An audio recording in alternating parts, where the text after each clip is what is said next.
Big win for Chelsea. Smash and grab late on. A game-changing second-half performance from Jadon Sancho. And Chelsea fans, I told you. I absolutely told you that Jadon Sancho would be one of your best attackers. And I think he proved it within the space of 45 minutes. Lots to digest, lots to go through, much to talk about as well. Not a vintage performance overall. 15 yellow cards given out as well. It was a madness of a night, an entertaining game, but Chelsea pick up all 3 points. Nkunku delivered. Nkunku stepped up. Sancho, majestic on that left-hand side in the second half. Sanchez in goal deserves a lot of credit. A couple of good saves, including the penalty, because Chelsea defensively tonight were an absolute shambles. An absolute shambles. There is no doubt about it whatsoever. Fofana, stinky. Disasi, woeful. Colwell, average. The midfield, although they dominated possession, they would just run through every single time Bournemouth countered. And Chelsea will probably have games this season where they perform better and don't walk away with the 3 points. But in terms of results, Sanchez in goal, Sancho's substitution appearance, and then the late sub and delivery from Christopher Nkunku. Nkunku's got to start over Nico Jackson for me. He proved again tonight why he is not ever going to be the leading man for Chelsea Football Club. He is not of that standard. You are not going to Chelsea, Sancho. Thanks, Man United. Look, I said it at the time. I wasn't overly fussed that he was leaving United because he hadn't delivered for us. But I thought he'd become a good player at Chelsea. I thought he'd make it. I know it's only one game in. I remember saying to you all and getting shot down by every Chelsea fan out there, I said that barring Cole Palmer, he will be your best attacker. Pedro Neto, nice skill and a very good player. Jadon Sancho, if he's in the right club, being played in the right way, he's an exponentially better player. Mykhailo Mudryk, don't even talk to me. Jadon Sancho's... When Jadon Sancho cuts his toenails off, the toenail clipping has more footballing ability than Mykhailo Mudryk. I think he's better than Madueke, although Madueke is a little bit quicker. I think he's better than João Felix. I think he's better than Nico Williams. He is very, very good indeed, and he demonstrated tonight. It wasn't just the assist; it was the overarching performance. He gave the right back, of Bournemouth, an absolutely torrid time, and he really stood up and he really made himself be counted. And I think that Sancho tonight, I think Christopher Nkunku tonight, both played themselves into the first team. They have to start the next game now for Chelsea. You've got to reward the level of performance and clinical edge and delivery as well. I don't think I'm being salty. I praise you for what you've done. If you're taking what I'm saying as being salty, please explain that to me, my friend. Please explain that to me. Your pink face in. Yeah, I've got quite pinky skin because I'm quite a pale white person. So when I'm a bit warm, it goes a little bit pink. I can't help that. It's weird talking about someone's skin color, bruv, in 2024. Sancho, stunning debut. Palmer, stinker, and Nkunku. Do you know what it is, Dyke? And I hear you on what you're saying. It wasn't a good night for Palmer, but that's the one thing Chelsea have in abundance, and it's one of the reasons they won tonight, is as you saw Bournemouth making subs, it was less and less quality coming onto the pitch. I actually think Chelsea bringing on João Felix, bringing on Sancho, bringing on Nkunku were improving the overarching quality on the football pitch with those substitutions. Simple and straightforward as that. Jackson just needs to start and wear out defenders because his finishing is questionable. Listen, Jackson just isn't good enough for Chelsea, and I don't think he ever will be. I don't think he ever will be. I'm not trying to be salty. I just don't think he's of the standard. I just don't think he's of the standard for you guys personally.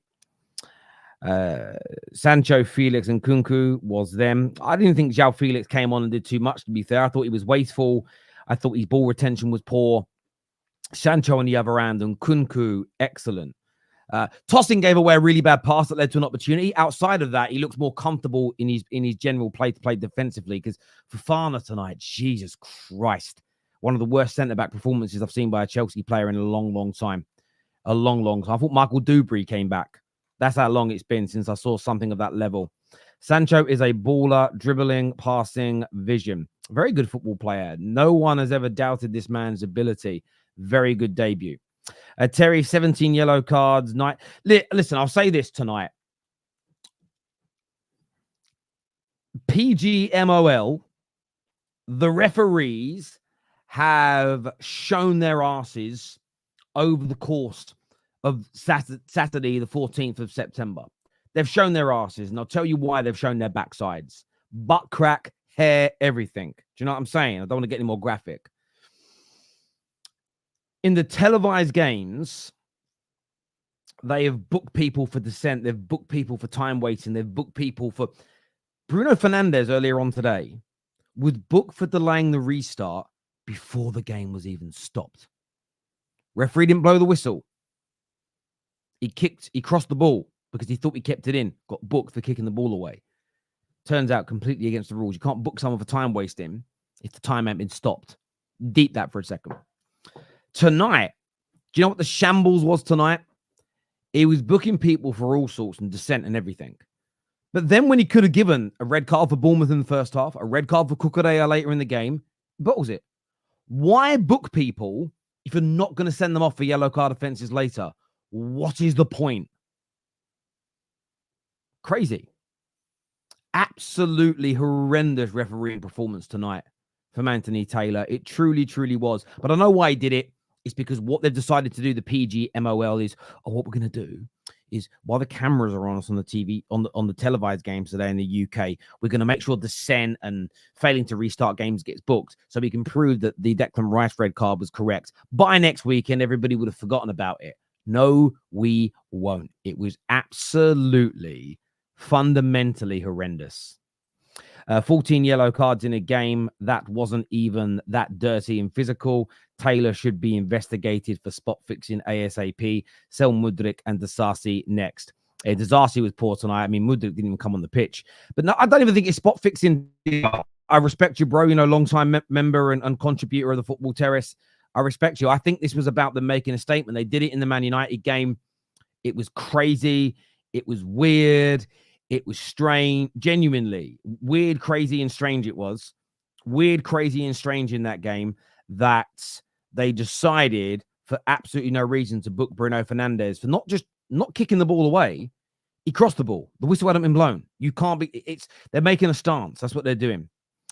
Pedro Neto has to play on the right. The issue is Madueke and Palmer play there. Big up Robert Sanchez. I understand that. I get where you're coming from when you say that. I think that, look, there's a lot of experiment and trial and error that's going to go on with this Chelsea team, I think, until they find the absolute best balance. And that's to be fair.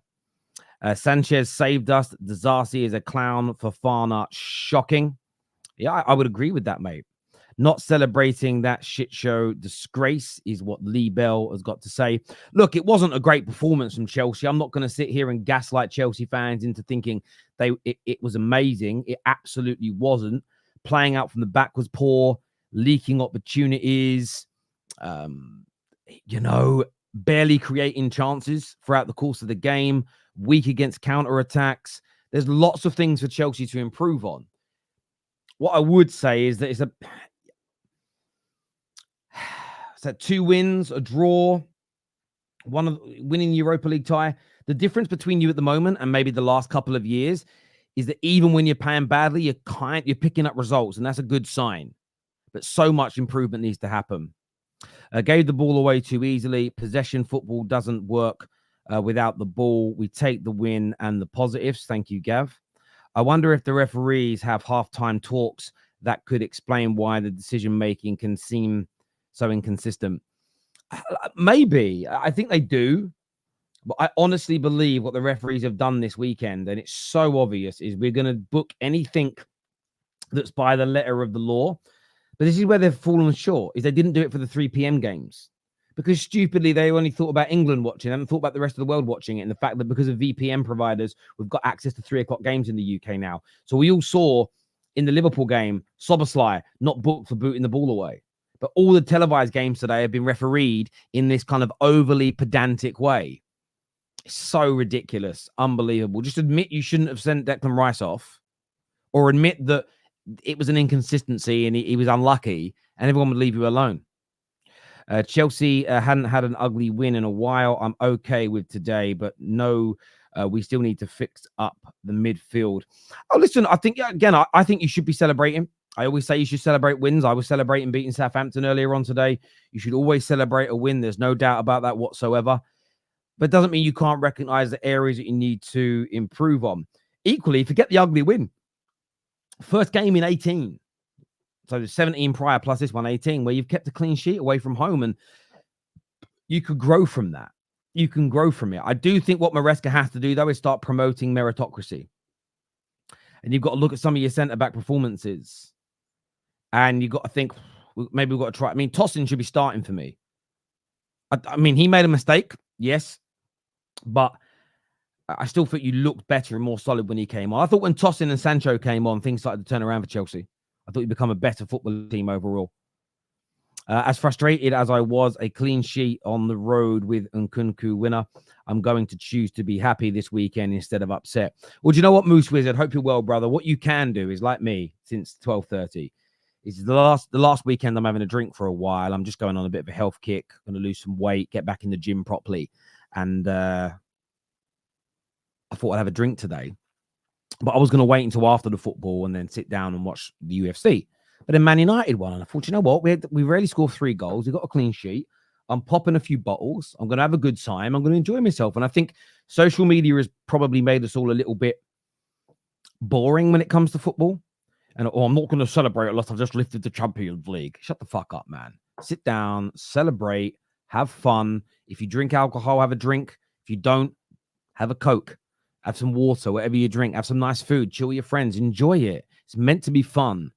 It really is meant to be fun. I think a lot of people are killing that. Fred, big up. 33 months as a member. You legend. Thank you very much indeed. Winter Surfer is joining me on the show now to have his say. Welcome back, brother. I hope you're well. Look, the proverbial smash and grab, but getting points in the early stages of the season is important. Talk to me, mate.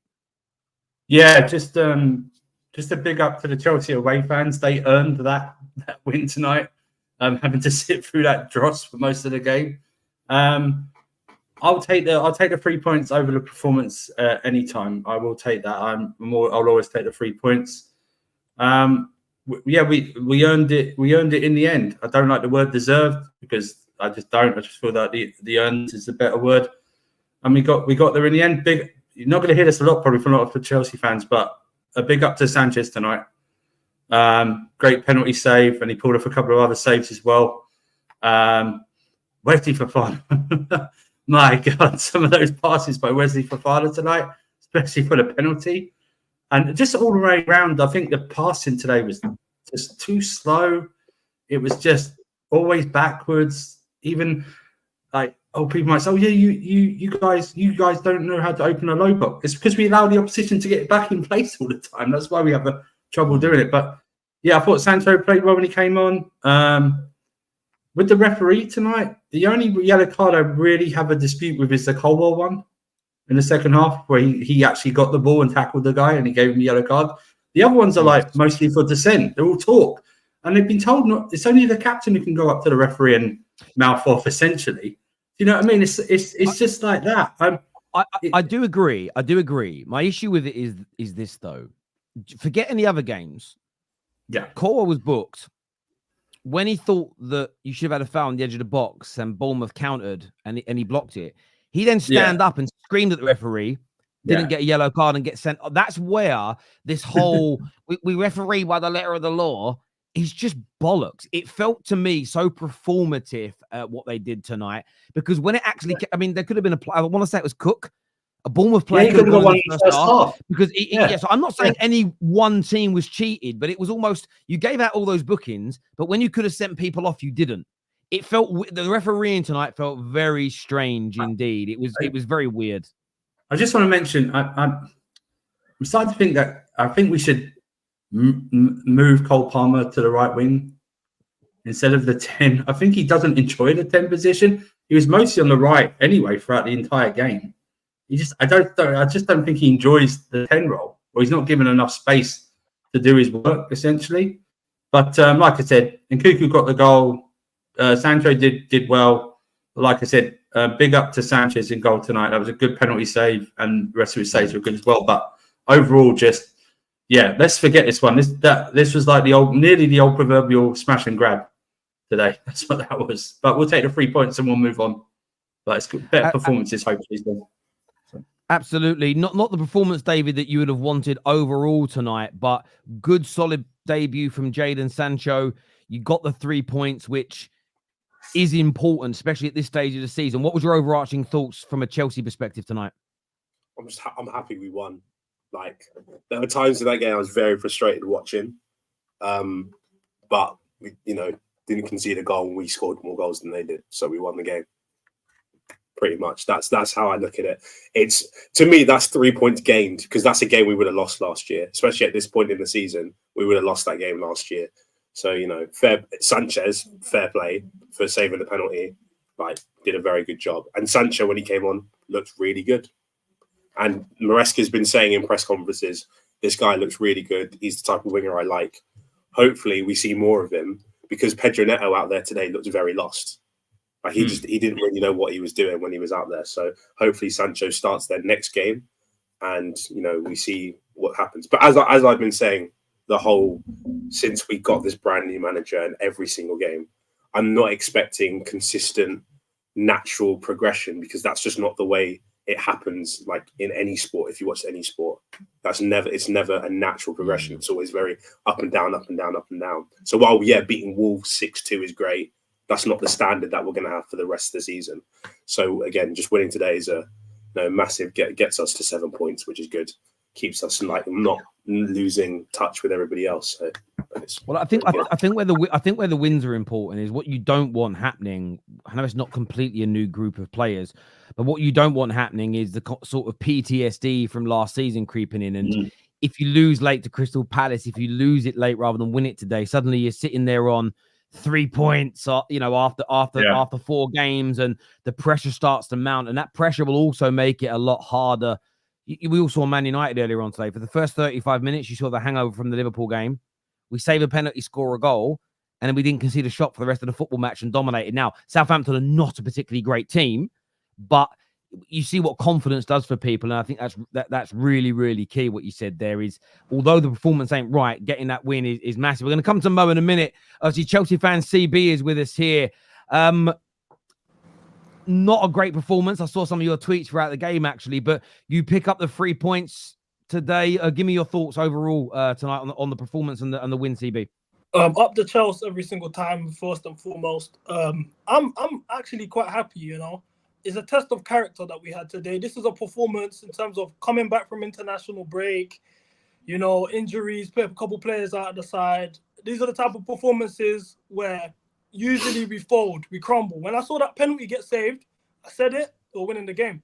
These are the type of performances we need to go for the title, because I've said it a lot of times. I've been getting criticized all season long. I'm a Chelsea fan. I'm 24 years old. The last 2 seasons is the first time we've gone 2 years without winning a trophy. Me personally, I start every season, first 10 games, expecting the title. And then for them 10 games, we'll see where we're going moving forward. I will never let my standards drop, no matter who's the manager, no matter what the situation is. I believe in the badge, not whoever's on the pitch, not who the players are. Di Matteo won us the Champions League, for God's sake. So moving forward, I wasn't happy with the performance, but I'm happy that we grinded out a result. It's the smash and grabs, the 1-0 clean sheet got kept as well. That's something that I've been very critical of, because Colwill and Fofana have been getting a lot of praise within the fan base. But this is the first time they kept a clean sheet all season. Colwill, we have been very critical of last season, was quality today. Fofana, apart from the penalty situation, he moved to right back. He was great. Vega warmed into the game in the second half kind of well. I believe he's more of a midfielder than a left back anyway. In the first half, it didn't look like it's his first Premier League start. It didn't look like he needed warming up into it. He was a bit nervous. Second half, dominated, winning his duels, winning the ball back, commanding well, knowing what to do, driving with the ball correctly. I'm happy with it. I like in terms of the manager, who I'm not really fond of. I'm really doing the positives today because I'm not gonna just start slandering the team for winning games. These wins are very hard to come by the last couple of years, so I'm not gonna just pile on the negatives. I like the fact that he was proactive with his changes. He didn't wait too long. I would have put Nkunku on sooner, but he subs won him the game. He subbed on Sancho in 45 minutes in. If this was other managers, it could have been the 70th minute, 60th minute. Yeah. He done it from the beginning of the second half, changed straight away. And Sancho's performance, wow. In terms of debuts for Chelsea, I think this is one of the best debuts we've had in a long time. Hopefully, this is consistent performances because I'm looking at what he just done there. It looks as though we signed him fresh from Dortmund the first time he came to England. And if this is what we're getting all season long, I'm happy with that. Disasi, arguably probably one of the worst defensive performances we've seen this season. I'm not even the season at Chelsea, but in a long time. I hope no one makes a foul comp because that was criminal what I saw there. Robert Sanchez, no one's gonna say it. Best performance he's had in the Chelsea shirt, by the way. I know he gets a lot of slander from our fan base. I say it a lot as well. Oh, did you? Oh, sorry, I was. Yeah, we said it.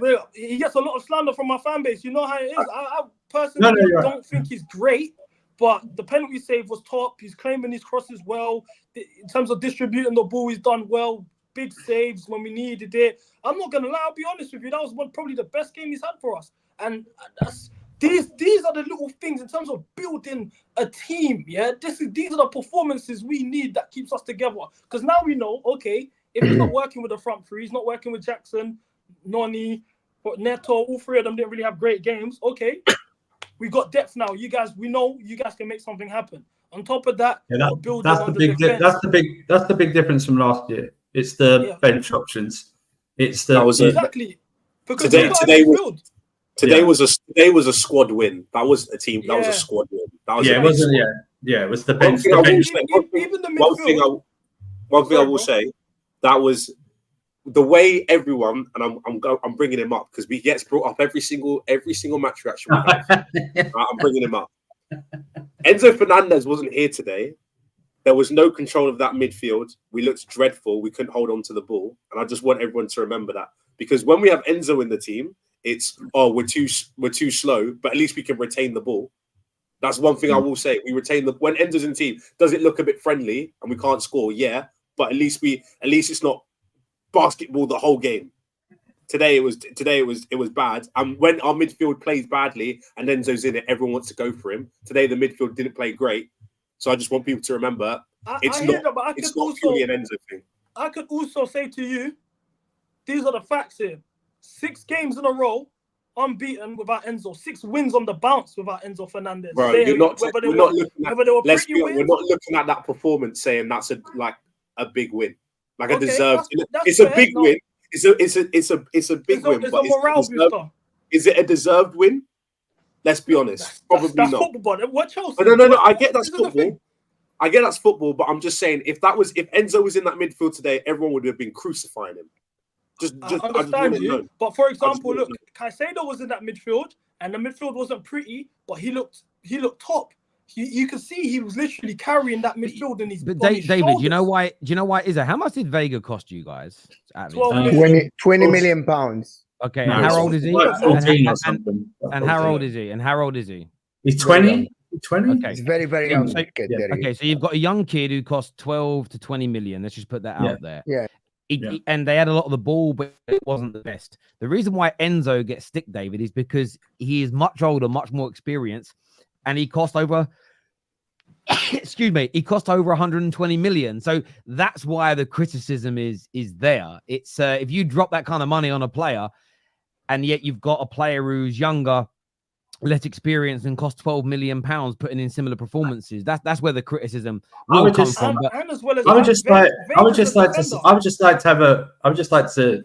When Enzo plays, let's talk about Enzo. When he doesn't play, let's not talk. Well, I didn't bring him up. Like you. No, I know you did. I know you did. I'm just like, David, I don't have like 20 minutes of why Enzo is not. No, I'm just pointing out to David. I know. I'm just saying the reason he's the reason he's criticised is he's a £120 million player, not a £12 million youngster. He should be criticised. He should be criticised for the price. No matter if he was 10 million, 20 million, because he starts and because Enzo's made him captain as well. That's more criticism that should be on him, because that means the manager thinks he's a leader, which he's not. I'm guessing. Look at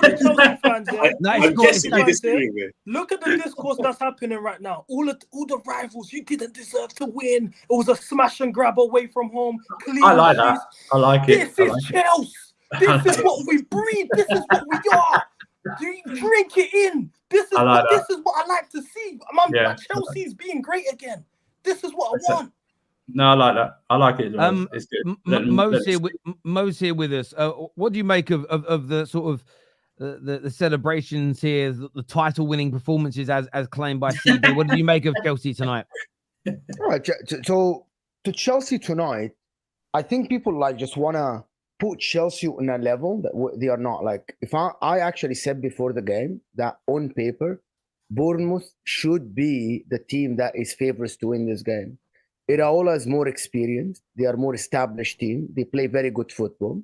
But Chelsea have a better squad and a better quality, but the manager is still building this team. And you can see in the first half, even until Chelsea scored, Bournemouth looked like the better team, the more established team on the pitch. Cole Palmer didn't get a sniff. Nicholas Jackson was behind. Caicedo and Renato Vega were roughed off the ball. Even Jadon Sancho and Joao Felix were roughed. That's a sign of a coach. Iraola is more experienced. Like, he knew exactly which player to rough, which player to press from Chelsea. So he's more established. But Chelsea have more quality than Bournemouth. The players that Chelsea possess are just more quality. Yeah. Jadon Sancho played well when he came on. The excitement and everything. And I see the rush of blood in him. And I saw the press conference after. He spoke very well about the environment and how they prepared him for this debut. But also you have to talk about the quality of Nkunku. Bournemouth, and not only Bournemouth, not a lot of teams in the Premier League have a quality player like Nkunku that can come off the bench after a lot of criticism and take that chance between three players and score like this. A lot of people will put their head down and they won't perform like this. That is the quality. That is why I said that even if the coach is new, Chelsea, for me, are the team to make top four. Why? They literally changed the front three, all of them put new ones to play a half. Who can say that I can do this? And with the quality of, I don't rate Jadon Sancho in the Premier League yet, not because I'm not going to go over the top like a lot of people and say, 45 minutes, I told you so. CB said it. I need to see this over 10 games, and then I'm going to say, yes, it was the environment at Manchester United, but 45 minutes doesn't say anything to me other than a rush of blood. Joao Felix today, as Winter Surfer said, the compilation guy. What is this guy? How is this, bro? Dribbling. Look, bro, this guy is literally Eric Cantona player in the commercials. You remember the Nike commercials back in the day? This is the guy. To bring in the commercials, this is the guy. At the end, the guy dribbles 2-3 players, and then the Kerikes roughs him off the ball, and Bournemouth start another attack. But I disagree with CB for something. You cannot say that Sanchez has your best game and your defense was good. Your defense was horrific today, to be honest. The positioning is still wrong, by the way. Kukurea many times caught off the ball in the wrong place. Colwell today, last-ditch tackles, like preventing a cross from happening. That is not how teams defend, by the way. Teams don't allow the opposition to dribble inside the 18 to put in blocks and last-ditch tackles. That's not how football is played. Like today, Fofana sacrificed his body like 3-4 times inside the 18. I'm sure Maresca is not going in the lecture saying, today, Fofana, you're going to have 5 blocks inside the 18. That's not Everton style. That's not Tarkovsky style. You get my point? You need to defend on the front foot. You need to defend on the front foot. I think when Disasi came off and they put Tosin in, Tosin was very impressive for me. More composed, of course. Yeah, more composed. Definitely more composed. He's breaking the lines. He did have a mistake. He did have an error where he lost the ball when he tried to do a line breaker, almost cost him. Yeah, just that one pass. I definitely agree that we got lucky. No, but he was more composed than Fofana, Colwell, Disasi together. And this is the thing. We spoke about this with Delit earlier on today, and I'll keep the same energy. There's something called the red bus theory, and the red car theory, and I never heard it. And during the international break, I was watching some content, and the red car theory, in case people weren't watching earlier, is if I said to you, have you been out today, CB? Have you been out the house today? I assume you have. Yeah. How many red cars did you see? I couldn't tell you. The next time you come on the terrace, if I was to say to you, the next time you come on, if you can tell me how many red cars you saw, I'll pay you £50 per red car. Trust me, you are seeing the red car that's put in a garage, and you can see 1 centimeter of red paint. You are going to see red cars because it's going to earn you money, right, and benefit you. People do that with football analysis. So if someone really likes Fofana, and you're going to say, I thought Tosin was better, they're going to overanalyze every little thing that Tosin didn't do right. And I just don't think that's healthy in football. You have to look at the body of work throughout the course of a game. And there was that one pass mistake, which was recovered. Outside of that, you looked an exponentially better team when Tosin came in. Between Fofana and Disasi, you could have conceded 3 or 4 goals because of their poor positioning, their poor passing. They were really, really poor. And I think that one thing Maresca's got to do is reward meritocracy. And I think a lot of managers go wrong in the Premier League because they kind of, it's almost like this arrogance. And I'm not saying Maresca did, but I've got to get Fofana working. It's not about getting Fofana to work. It's about picking the best players. And I thought Tosin deserved it. I thought he was very, very good today. I also think Terry, with Reece James and Gusto, I think he has to prep Achimpong for right back because Disasi's not. I remember we cook him when he's a centre back. He's definitely not a right back. You know what I mean? When he's playing out there, he reminds me of David's gone now, but I was calling David this during the Euros when we were playing football. He reminds me of Lenny from Of Mice and Men. Just looks very clumsy out there, if that makes sense. You know what I mean? Yeah. Put in the China shop. One of the things we need to add, they aren't gonna go anywhere if they are stubborn and wants to make Jackson work. Someone has to whisper in Maresca's ear and tell him, bro, you have been trying. You're trying to make it work. Nkunku is the better player and more established player. Start Nkunku, bring Jackson off trying to put that much pressure every game on Jackson to deliver. You can see the social media that it's piling up on him. Of course, the pundits are speaking on him. If I was Maresca, I would take him off the firing line a little bit and put him Nkunku to try something new and maybe bring him off the bench because he's not playing what, bro. He was poor overall today, Jackson. You're right, but Nkunku, we all know Nkunku is just exponentially a better football player. I heard the commentator. I don't know what channel you guys are watching on, but the commentator here on Sky sort of said, "Oh, the Bournemouth defenders could have done better. They couldn't do better. The touch and the turn from Nkunku put the ball it put it into no man's land. It put it into a position. They'd have to foul him. They'd have to foul him to get it. They didn't know what to do. And then before they could react, he was through on goal and he tucked it away. And even that finish, Jackson just can't. Jackson will do that 1 in 10. 1 in 10, Jackson will tuck that away. Jackson could have done everything Nkunku did, but he's shooting that ball either straight at the goalkeeper or wide. I do agree. Nkunku has to start the game for me. Overall, he's better. I just think, look, it's one game, so you've got to give it time.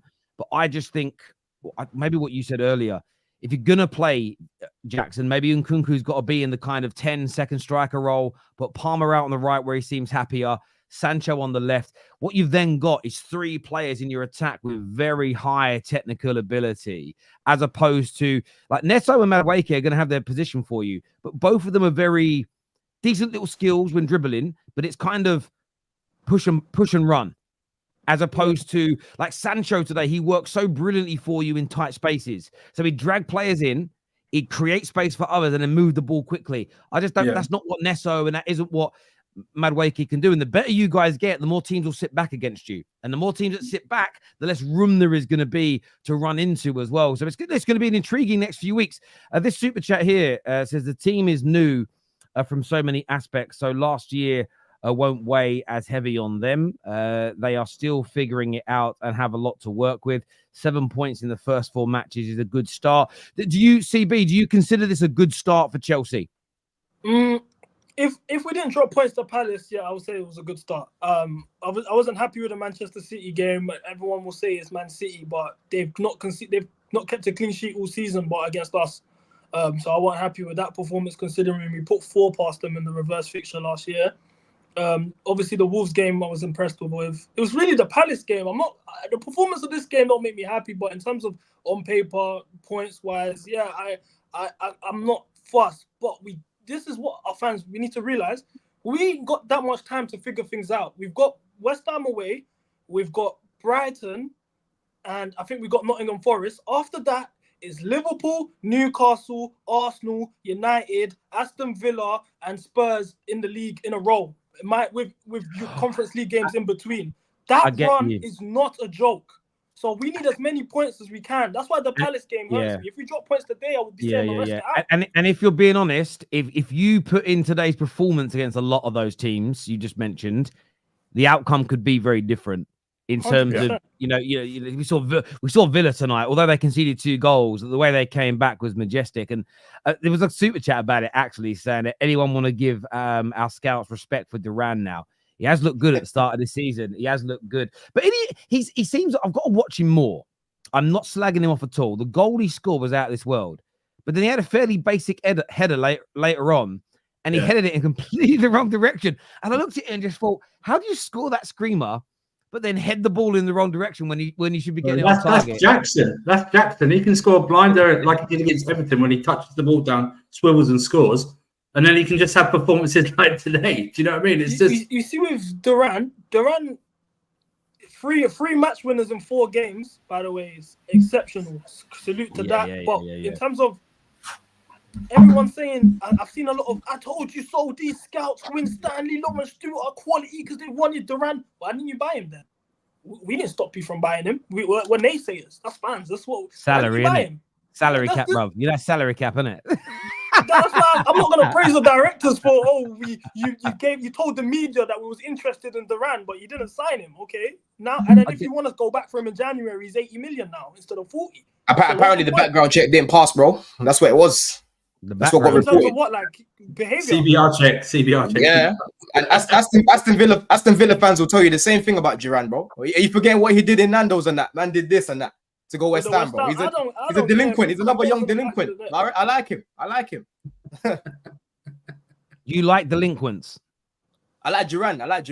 All right. So I thought you meant because he's delinquent. You like him? I was like, no. Well, no. He did eat. Do you know what it probably is? I feel sorry for him with that West Ham thing, right? Because he might have got told by his agent, "It's happening, bro." Mm-hmm. He did it, and then a day later, oh shit, man, it's off. I'm still here. You know what I mean? I tell you, in my professional life, when I was working for a consultancy firm in the banking industry, my boss at the time thought he landed this deal that was worth about 15 million pounds to the company, and his commission on it was about 800 grand. And he was like, they rung him on this like Friday morning and said, like, the board have signed off, we're going with you guys. We told everybody in the company that night. We went out and he paid for everything. Mate, we ate so much. We ate lobster, we ate steak, we drank champagne. This was all up in the city, right? In like central, in the city of London. He must have spent about $4,000 on drinks and dinner, right? We came in Monday morning. This man was as white as a ghost. I was like, what's the matter, mate? He went, I got an email on Saturday. The board changed their mind last minute on Friday. We ain't got the deal. So like this, that's like Duran. You're going West Ham, starts giving it the hammers and shit, and then his agent rings him. Oh fuck! I put something on socials. This shit happens. I remember his face. His name was Mike something was his name. Ogilvy, I think his name was. And I just remember seeing his face, and it was more like I got to tell the wife I just spent $4,000 on drinks and food on one night, and I was like, I'm so glad it went on my card, bro, because that was a big night. But yeah, we're gonna have some more super chats in a minute. Don, look, I think we've all kind of been through it. We know it was a smash and grab tonight, but you must be chuffed still that you showed the mental perseverance to get through. Big moment from Nkunku, Sancho, great performance. Give me your thoughts, mate. 100%, man. I think in the first half there wasn't enough, good performances from individuals, man. Like Neto was getting the ball quite a lot. I thought he was quite sharp when he started the game, but after that, bro, it was he was just running the ball off the pitch at times. If that was Mudryk, he's getting cooked. You know what I mean? And for me, I don't think Neto is the best on the left. I know he can do a job there, but I'd rather start Sancho on that left instead of him. Because for me, Neto's best position's on the right. Yeah? If Madueke has games like today where he looks like he can't be bothered to play, Neto can start on the right, bro. you know, and he can maybe show us what he can do from the start, right? But the main problem that I had today was Bournemouth, when they were getting the ball, they were whipping it in, Terry, whipping it in, like what I've been seeing them doing this season. To be fair, Cole and Fofana were dealing with a lot of the headers that were coming in. I thought Tosin was good, like what CB was saying when he came on as well. But in the first half, there wasn't really anyone in that first phase that was carrying the ball. This is where you're looking at, you know, the likes of Lavia, for example, where he's missing. We haven't really got a profile like him in the team because we sent out Santos on loan and we sent out Leslie on loan as well. So that position, it's a bit of a headache at the minute. There isn't anyone really that's carrying the ball a little bit further up. I thought Palmer was quite poor as well. Overall, I don't think he had the best game, to be fair. Sanchez, amazing game today, man. Listen, that guy saved us, man. He saved us. He saved the penalty, which was very poor from Fofana. And he made some very good saves during the game. But listen, the in-game management today was a lot better. In the second half, when he took off Disasi, when he took off Madueke and he took off Jackson, we were pinning Bournemouth back a lot more, right? And it actually felt like was going to score and create better chances. Because the main problem we had in the first half, we kept breaking down our own attacks. There's a couple of times Madueke was getting the ball in good areas. He kept giving it away. Jackson, same sort of thing, is getting the ball, he's giving it away. Right, we were beating their press a couple of times, and they were doing the same thing to us. But we just were very wasteful with the chances that we had on the ball in the final third. But it was a lot better in the second half, bro. Sancho today, very tidy, man. You know, all the little jinky, you know, jugador, CB, jugador. That's what I'm saying, jugador. That's what I saw. That Joga Bonito was getting played there, bro. That was nice. Yeah, I know Terry says, oh, you know, I don't really like the eye test and that, bro. He was meeting the eye test today, and he was creating some dangerous chances. Who? Bro, you see Sancho's playing like he grew up in the cage. I'm not. Yes, I've got no. Cage let me just address this now on my platform. I like the eye test, but the eye test without end product is not what Sancho was today. But we all agree with that, though. We all agree with that. Yeah. When we talk about eye test with no delivery is pointless. Passing the eye test and delivering is amazing. We all agree, yeah. But when we talk, when me and people like Roms tell you we prefer footballers like that, we obviously prefer footballers that meet the eye test and also put up numbers, and that's what Sancho does because he's got very good end products, bro. Right? And we all agree. But what I'll never do is put someone with great eye test ability like James Maddison above a Bruno Fernandez who delivers at an exponentially higher rate. That's fair enough. That's why I said to you the other day. That's why I said to you the other day. Saka's still better than Doku because Doku beats his man more. But he ain't got better end product than Saka. End product, I agree. I agree. That's why I say that. Can I ask the panel a question in terms of MacrescaBALL? Because we won the game. Credit where it's due. His in-game management did help. But I'm seeing, for example, Cucurella, it looks like he was playing in the 10.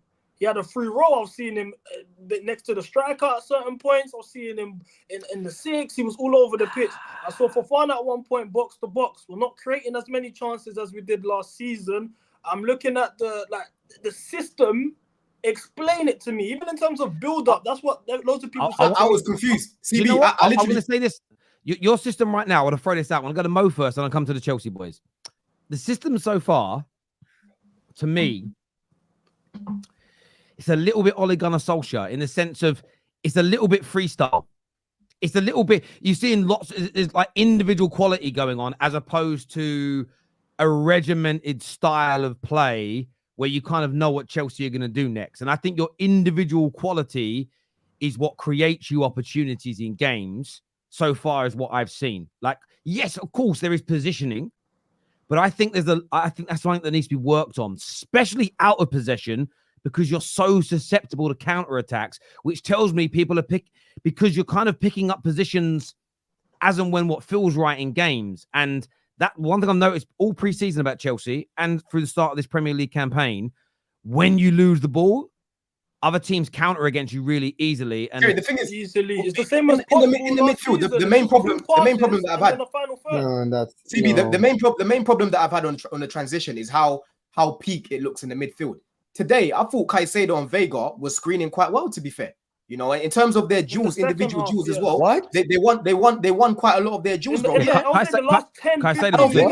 don't think we'll get cut through the midfield. Mainly from the wings.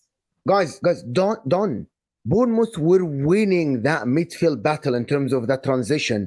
100%. They were bypassing your three midfielders with a couple of passes between the lines.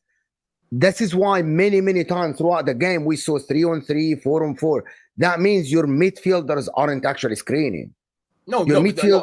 I was seeing Vega and Caicedo. I was seeing Vega and Caicedo winning the ball back a lot in that midfield. In the last 15 minutes, when the pressure was on, yes. Especially in the second half. The main problems that I had with Bournemouth was on the wings, bro. That was where they were getting a lot of their The majority of their play was from the guy in the middle, the left foot.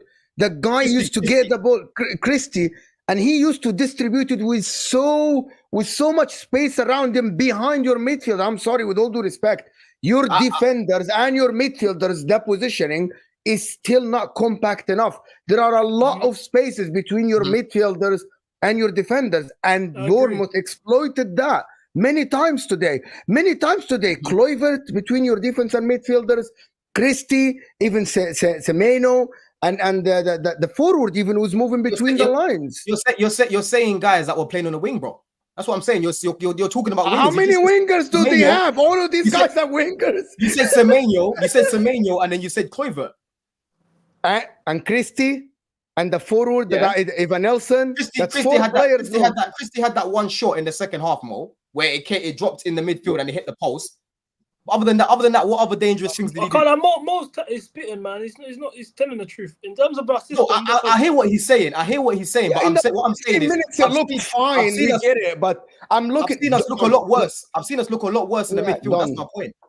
Normally, when we analyze games, it's either I analyze the first half or the beginning of the second half. That last 15 minutes, that is not coaching style. That is okay. The player, they got the goal, and then you know what I mean, the rush of blood. But I'm looking at the first half and the beginning of the second half. It looked exactly the same. Bournemouth were gonna score every single time they picked a pass between the lines. Every single time, Don. Sanchez had the best game. When you talk about their chances that they had, right? When you talk about their chances, I don't really remember Bournemouth creating many clear chances. Okay, let me explain to you what I mean by chances. They had. Hold on, Mo. A lot of the shots that they had was straight at Sanchez. Yeah, Sanchez had to make at least, I think, 3 good saves the whole game. Majority of the time, he's just collecting it. I'm going to tell you why. I explained to this before you come to the panel. When the players shoot from inside the 18 or around the 18 and your players are blocking it, that's not defense. That's not how it works. Every coach in the world don't want these players in that situation initially. That's called defensive. That's called proactive defending.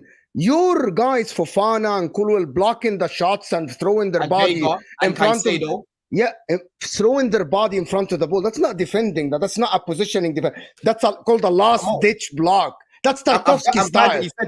I'm glad that you said that, Mo. Do you know why I'm glad that you said that? Because the point that I'm getting at is when we have problems in the midfield, we don't see blocking in the midfield. That's the major problem that I've got. See, ask CB, ask Andrew. When the major problem that we have in that midfield, yeah, we let the opposition run through it and we just let them have shots and no one's there to screen it. The point that I'm making when I'm saying Caicedo and Vega were screening well for me in certain parts is because a lot of the time when they were getting space in that midfield, they were making blocks, bro, in dangerous areas. Yeah. Usually we don't do that. We don't do that enough. And for me, what I've seen at Chelsea growing up, CB, hold on, yeah, before you come in. For me, what I've seen at Chelsea growing up, yeah, is players jumping in front of the ball, bro.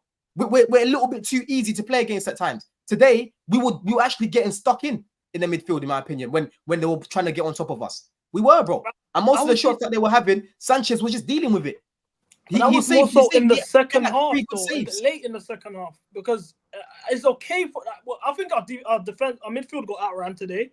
I think our midfield got, in terms of second balls, they dominated. They were winning their duels most of the game, but that's okay considering we had a left back playing in midfield who just started his first Premier League game, and Caicedo who just come off a flight yesterday and is jet lagged. It is what it is, but let's not rewrite history. They got outran. But I ask this question more so because I don't see a difference in our midfield from what these type of performances in our midfield, where it's 2 or 3 passes and we're getting picked out. Same with Crystal Palace.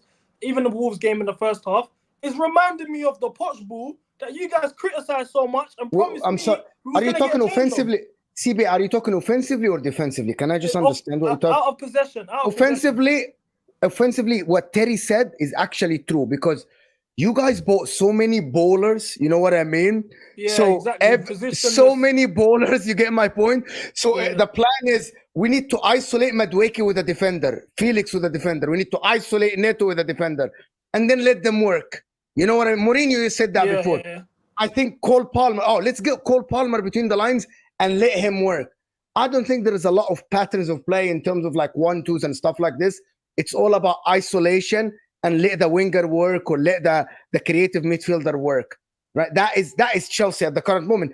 And I think you have enough quality to actually make that happen. Defensively, though. In my opinion, can I add one thing? Remove Jackson today, guys. Right? And put in Nkunku today. The amount of Jackson with one-on-one with one defender that he had, you could have been. We scored 2-3 goals in the first half. And I think when you've got the individual quality that you've got, and it's sort of 5 or 6 deep in the attack, if you can just get this system where you're not leaking the vast majority of opportunities that you are, then you don't need it to be this regimented tiki-taka. I'm not going to call what those teams do boring, but I find the way Chelsea attack exciting. If I go back to when Ollie was the Man United manager, I didn't like how we were defensively structured. We conceded too many goals. We conceded too many opportunities. But I loved how we attacked because it was exciting and it was quick and it was direct. And that's just a preference from my point of view. So I like that element of what Chelsea do. But I've said this all preseason, say it again now. When you lose the ball, because everyone's attacks break down, I don't quite think between Maresca and your players, you've worked out how, and this is one thing that Pep's teams are so brilliant at, is how quickly you get back into shape. Ironically, they weren't good in the first half today against Brentford at doing that, and that's why they probably should have conceded 3 or 4 goals. But it's a rarity that City are not good at that. It's getting back into shape quickly. And ironically, Bournemouth play a very regimented style of football, and they get back into shape so quickly and so well. And it's obviously a bit of a Spanish thing there. But look, listen, I think Chelsea have got a lot they can develop on, but there's some as much as people will focus on, you got ripped through and there was chances, there's still so much more quality to come from this Chelsea team with the players that you've bought. Runin here says English fans' expectations are hilarious. Team has been a soap opera for 4 years and still talking about standards. Stop it. Keep improving, and time will come for standards. 3 points on the road versus Anthony Taylor. Well, I think I've done a very good job this season. Don't you agree in terms of being positive? I'm not a negative. I'm not the type of people that have agendas and want to be mad for the sake of being mad. Last season, I started doing this stuff from December onwards. My Christmas got ruined against Wolves, and I said, you know what? Fuck this. Something needs to be said about this team. But generally, for winning games, for me, as a Chelsea fan, my standard and expectation is challenging for the title at the very least. If we challenge, we're in the title race, Christmas, January, we fall off, end up 3rd place, get some domestic trophies in between, I don't mind. It is what it is. But I'm not going to sit here and let my standards get lowered because we've been bad for 2 years. 3 years ago, we were champions of the world. A year before that, we were champions of Europe, Super Cup, and the Champions League. I'm not letting 2 years of mediocreness. Bear in mind, this is the same Chelsea team who finished 10th before and then won the league. We finished 6th and won the Champions League and FA Cup double. I can't let my standards drop. The moment we start accepting mediocreness and all of this type of stuff, this is when you end up being like Arsenal. Oh yeah, Arteta's project is going so well, we'll finally feel like we can compete, and they're in a longer trophy drought than us. I'm never gonna stand for that. Yeah, but you're putting unneeded pressure. So to be honest, it's called being realistic. You're putting unneeded pressure sometimes when you talk about a title and this and that. For example, I'm just gonna give you a simple example. Do you believe Manchester United fans should demand a title win this season? Yes, that's their standard. That's what they've seen. They're the most. They've won the most Premier Leagues. But let me. But you know the reality, though. We haven't even got a striker, bro. That's delusion, bro. That's delusion. CB, if we compete, that's delusion. CB, if we compete, bro. If Terry, hold on, if Terry sat on his channel, if Terry tomorrow sat on his channel and said, "I demand Man United to win the title," bro, the title delusion is gonna be all over the internet, bro. What are you talking about? No, but look, for the 13-14 season, Don, we didn't have a striker. We had a relatively young core coming in. We had the likes of Oscar, Hazard, who was very young. All of the young players that were getting brought in, it was the old spine that we had with the Czechs, Terry, Lampards, were getting phased out, and young players were coming in. We didn't have a striker who was playing Demba Ba. We were top of the table. We had Eto and Torres. But Red you know what? Yeah, I think we went through this earlier on another stream. I understand having the expectations of getting back to that standard. I get it, but you also have to throw context into expectations. So if you think about, you could argue most league title wins from probably 2010 until 2018. If any of those teams had been up against a City team as good as this Pep side, would they have won the league? I think it's a fair challenge. First and foremost. And you also have to look at the reality of where you are. And I think there's a thing of wanting to compete for a league title and dreaming of it and hoping and truly believing that it's possible at this particular moment. And I think that you're right to have standards and you're right to demand that a team improves. But for a team that hasn't challenged for a league title in 7 years, yes, you won the European Cup. I think I get where you're coming from, but there's also I only think the difference between you and some other Chelsea fans is some want the same as you, but their expectations are based on the reality of where you are. Where your view is just very much, I'm demanding we win it. I don't care about the reality, but I think you have to. So I almost feel like you guys are not too far apart in the way in what you want. It's just, we agree with the end goal. We agree with yeah. It's just the end goal. reality. I can't sit here, right? Obviously, I demanded my club sign a striker because even without Osimhen, there was other options. I would have gone for Tony. I would have gone for Duran. I was not happy that we didn't sign a striker, right? But now that we don't have one, Terry, I have to be realistic, bro. Like I said to you, I don't think we challenge without a striker. Because I'm looking at the likes of Haaland today. He changed that game for Man City. For us, we had to bring on Nkunku, who's injury prone. Yeah. And we even a striker. And I think if we went back to a period in the Premier League, Arsenal striker. You know, but Arsenal haven't won the league, bro.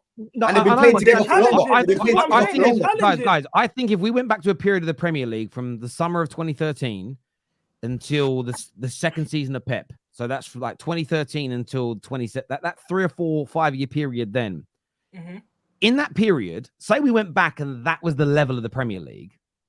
I actually think then, knowing what we know now, it would be fair for all of us to demand our teams to win the league. Because I actually think in that period, if you take all the teams that are currently in the league and minus City and how good and dominant they are, there is a possibility anybody could win it because people were winning it, losing quite a lot of games, if that makes sense. They weren't being as consistent as they've become now. And that's why I think it's about the reality of the situation. There are people winning Olympic gold medals right now in swimming and in 100 meters. And there are people winning Champions Leagues. These teams or these athletes are not as good as people from 10 years ago. There are people winning 100 meters now that are getting times that wouldn't have got them in the top 5 during the Beijing Olympics, the London Olympics. Doesn't mean they're not champions. And I think that that's the one thing about expectations. And I do understand demanding your team gets better. I agree with that element. But you have to accept the reality of the situation that you could have been fast enough to have won Olympic gold for all the previous and all the Olympics after Usain Bolt. But you may have just been unfortunate enough to have been in his era and you ain't winning shit. And I think, and that doesn't mean you shouldn't demand the best. It doesn't mean that, and I'm not saying that means you should forgive your club for signing the wrong players or fucking up, or I don't forgive the Glazers just because City have been run well. But what I do look at is we've been running to the ground for 11 years. We're now trying to get back to the top. I just know it's going to take 2 or 3 years to get there. Why? Well, from when City got taken over, for them to get to the top, it still took them all those years. It took them 4 years. It took them 3 or 4 years to win the league. But to win back-to-back league titles, it was the best part of a decade. To win the Champions League, it was about 11 years.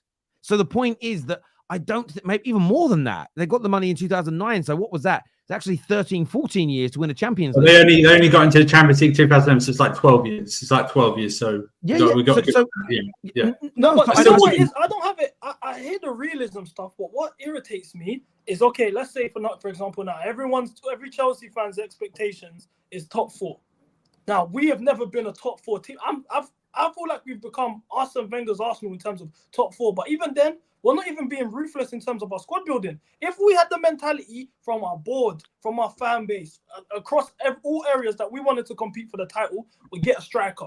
we get a starting goalkeeper, we get a top centre back that can actually, do you know what I'm saying, get minutes. We get a Gallagher replacement. That element, I agree with you on. That element, I agree with you on. Like Man United had a good summer this year. If next summer we don't get a better ball playing midfielder, we don't look to improve the left back position. We don't like any other areas that we look at as really weak. Let's just say that like Rashford's goal today does nothing and he doesn't start scoring. Garnacho, who does have 4 GA in 5 games this year, but doesn't keep going up a level. If we don't address those things, I'll criticize it. But then if we don't address them, I can't then have the expectations on that team that I don't rate to win the league. And that's I think the disconnect with the conversation. When we're accepting top 4, we're doing the ownership a favor. The only people that benefit from top 4 is them. They get their money. You think we're gonna get better players? CB, but I think accepting it and understanding it are 2 different things. So I agree with you. If my board, if we improve, say Man United come 4th this year, win the FA Cup, do well in the Europa League, and we go, do you know what? If we add 5 or 6 quality players again next year, we can go up another level, and we don't do it, I will slam my ownership. I will push them. I still haven't given any money back, even though the Glazers are not running the football element. I'll do what I can to like push the ownership to do the right thing. But say they don't listen to me and they don't fucking do anything. My expectations for that particular season are still going to be based on the reality of my squad, not based on what I want my board to do. I think those 2 things can be mutually exclusive of one another. And I've had this argument with a number of people I've done shows with. It's like, I agree with your standards. I just don't think they can be achieved with this squad, this team this year. CB knows what he's doing. All CB's doing, right? Because he doesn't rate a lot of people in this team, yeah? He'll expect a madness from these guys. So when they don't meet that expectation, which he knows is very unrealistic in itself, he can go crash it back on the owners. And it always goes back to the owners. We know what you're doing, CB. We know what you're doing. We want to be saying that we can compete for the league right now. I'm asking for the title. Thank you that you mentioned the owners. They told us we have a 4 transfer window plan and we have a squad ready to compete for the title. That 4th window ended on the 1st of September this month. I agree. I expect the title unless my owners are deceiving us. And if we don't get the title, that means this project doesn't work. So they didn't deceive you. They didn't that we can actually start changing, actually working on giving players high wages, the top players, the elite. So I want to know, have you looked at? Hold on. They didn't deceive you because they actually spent the money needed to challenge for the title, but they spent it wrong. But they said the team will be ready to. And in fairness, that's the Glazers' biggest issue. We spent the money, but on the wrong people. Guys, I want to go. Sorry to cut in on the conversation. I want to do some of these super chats here. DR here says Tosin and Colwell has to be our centre back partnership going forward. Sancho is home. I'm gutted about that, but just weird. I feel so bittersweet about Sancho. I hated seeing him do it for another team, but I felt really happy for him tonight. And I know that would trigger a lot of Man United fans, but I just felt happy for him. Dazasi isn't a fullback. I thought we knew this by now. Modesca, get serious. Yeah, that was crazy. He looks, I say, Lenny from Mice and Men. You said Sancho was a bench player for us. No, listen, so hopefully someone on the panel remembers me saying I didn't say that. I said, barring Cole Palmer, I think he's your best attacker if you sign him. Did I still bench player for me? Oh, maybe he's talking to you. Maybe not talking to me. No, I said I think he's your second best attacker. He's our best option off the left. He's our best option. Yeah. Because of 45, this is over the top now. No, it's not 45 over the top now. Stop this, man. I got eyes, I got eyes, and I can see. I have 2 eyes, and I can see. Let me answer the question. God bless me with eyes. God bless me with eyes. He's the only, other than Mudryk, he's the only person that can play left wing. Neto's a right winger. Exactly. He's playing out of position. He's very one-dimensional on the left. He's kick and run and cross. That's the point I was going to make. In terms of Sancho, he's cutting in. He can go down the byline. He can cut in. He's the best left wing option. Profile-wise, now in terms of because for me, I'm not player FC. I need to see 10 straight games of. I only started. Me and Don used to argue about Palmer because I used to say you can't call Palmer the best player in the league because we're not winning games. I agree with this. Only until we scored in the Euros, which I said, you know what, fair enough. I'm ready to jump. So that is the thing, like We have a I'm not gonna sample do it so size. soon.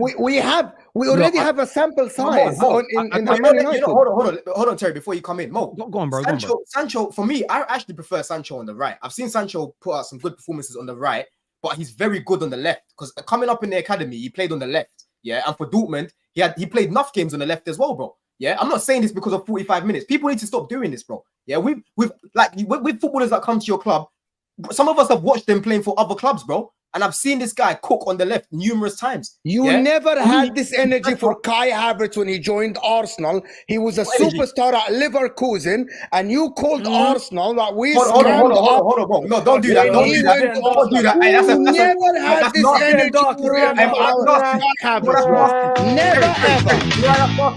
Hold on, Mo. Before you even come in here, you know what's so nasty, Terry? Yeah, because I said this is what I said about Havertz. I said Havertz is not going to work in their midfield, which he didn't because they moved him. Yeah, and I said for me, he'll probably be a little bit more consistent up top because he's played in a better team.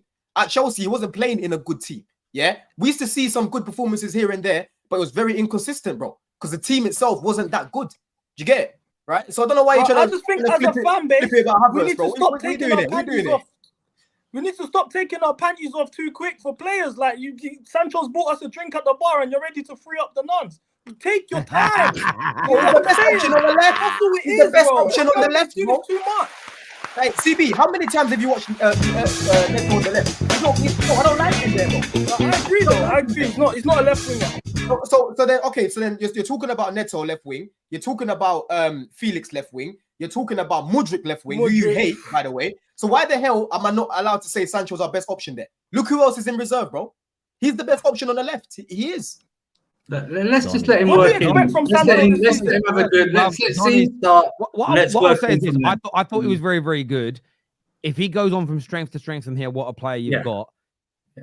The only thing I would say, and I'm not trying to put a dampener on it, I remember when he returned after the 3-month hiatus against Leicester, and he came on from the bench at home, and I thought, oh, we've got the Dortmund Sancho, and it didn't work out, and I'm gutted. But listen, I don't hope it sounds so horrible, but I hope it doesn't work out because I don't want Chelsea to do well. But for Jadon Sancho, I do want him to. You know what I hope for, Terry? I want to see Sancho left wing, and I want to see Neto right wing because we're yet to see Neto start. I like Madueke, but again, if he's not performing, I need to see Neto start on that right. No, when you say you like Madueke, you said best one-on-one attacking. But bro, he's still inconsistent. He can still keep learning. He can keep improving. Neto's better than Madueke. Yeah, but on the right, bro. Okay. Sancho will play ahead of. Listen, everybody could play ahead of Mudryk. Me and Winter Surfer could play ahead of Mykhailo Mudryk. That's why he's come in for the ones who say it doesn't make sense. Mudryk don't pull up the numbers. I mean, he doesn't do anything. Like genuinely. A bit of speed. He should join the Ukrainian sprinting team. That is what he should do. Terry, your analogy was absolutely right. There are so many NBA stars that have never won because they played in the same era as Michael Jordan. I mean, he did win majors, but that's why the tennis world, forget what casual tennis fans say. It's why actual tennis stars, people that understand the game, pundits, experts, say, although we think he only won 3 or 4 majors plus Olympic golds, it's why Andy Murray is still seen as so amazing because he literally was playing in the era with the 3 greatest tennis players of all time. And I think that type of thing for people is significant. Now, again, if you live in a world where it's you win or you're a bum, fair enough. But the reason why I can't take those people seriously is that when you listen to the actual superstars from sport, they don't echo that mentality. So it's like someone that's never worked in IT, never worked in computers, telling Steve Jobs or Bill Gates what good or bad looks like in that industry. I do think as fans, part of it, or sports fans, we should be led by what sports people say to a certain degree, if that makes sense, rather than creating our own theories. They made Roman sell the effing team and issued a 2-window ban. No, they didn't. We never had a 2-window ban. What are we talking about? You got overturned. CB, you want a challenge with Colwell? Standards. Yeah, that's right. You want standards and then back Chilwell. Yeah, okay, sure, guy. Yeah, sure. Yeah. Mo, you were spot on about Nkunku when he first signed for Chelsea. It was a shock signing. A great player. Talent like him must play more. French king. The thing is, Terry, yeah, let me just answer that because listen, Nkunku is better than Jackson. Yeah, he's better than Jackson. But the problem that I've had with Nkunku up top is for me, he doesn't stretch the pitch enough. But if you're playing Sancho next to Nkunku, the dynamic might be a little bit different. Sancho might be able to get a lot more assists like today, where he just punched it into him. We might see that a lot more, right? But if you're playing Neto on the left with Nkunku up top, Neto just looks to run and whip it in, bro. That's not Nkunku's game. No, that makes sense. Maresca almost gave Bournemouth the match today. We were watching and knew what he needed to do. He waited until the 70th minute. Maresca concerns me. Yeah, well, it wasn't a wait. He made a change at half time. He made Sancho on for now, so he didn't wait till the 70th minute. He tried to make a change. I think it's talking about Disasi and like Madueke. When they came off, we looked a lot better, bro. When those guys came off. He did. But what I will say as well, for full disclosure, Bournemouth are a decent team. Bournemouth are no surprise. They're not hard to play against. They've been a very hard team to go away and get results against. And they're full of good. They've got good technicians. They've got a lot of speed in their team, and they've been playing together a while now. So it was a good. They did get back. I know they came back against Everton, but they got battered against Everton. Everton should have won that game. They should have scored like 4 or 5. Just changing the subject. Imagine being at Everton 2 games running, leading 2-0, and you lose 3-2. But Terry, it's against a Sean Dyche team. It's against a Sean Dyche team as well. This is what I was saying to Mo earlier, because Mo was saying how they cut through our midfield in that year. I've literally checked. Our midfielders won more duels than them, right? But more duels than them. Like I said, in terms of the blocks, they both got blocks as well, right? And in terms of our patterns, we were finding ourselves in good areas. We just kept breaking down our attacks. The main difference was they were finding themselves in good areas as well, but they were better in the final third, right? We wasn't. I get that. Look, I want to thank everybody that's tuned in. This video is going to redirect you to FHM. No, MHF. I did it wrong again, didn't I? Mo Hassan Football. MHF. That's a different channel, Terry. That's a different channel. I know. Was it FHM and Nuts when we were younger? Those magazines were popular, you know. There was another one as well that had a similar. What was it called? There was Nuts, and there was an FHM. No, there was another like magazine that was like that. I don't remember what it was called. Young, but listen, everyone, make sure you go across and follow the show. Thank you to the panel. Thank you to the super chatters. Thank you for everyone who's hit the like button. We're back tomorrow with the fan channel review, the North London derby, and much, much more. I want to thank everybody again. Not only have we passed 400,000 subs. That was it. It was Maxim. It was Maxim. I knew you would know. I was waiting for Andrew to say what it was. No, Zoo Magazine as well. Loaded. Loaded. Lucy Pinder and all that. Do you know what I mean? I remember Lucy Pinder. That is a classic. It was Lucy Pinder. You know, I wonder what she's up to these days. Never know. We're back to. I want to thank everybody. 400,000 subs hit in the last week. Over 401,000 subs now, which is amazing. Until next time, take care. Goodbye. God bless, and we'll see you all again soon. Peace.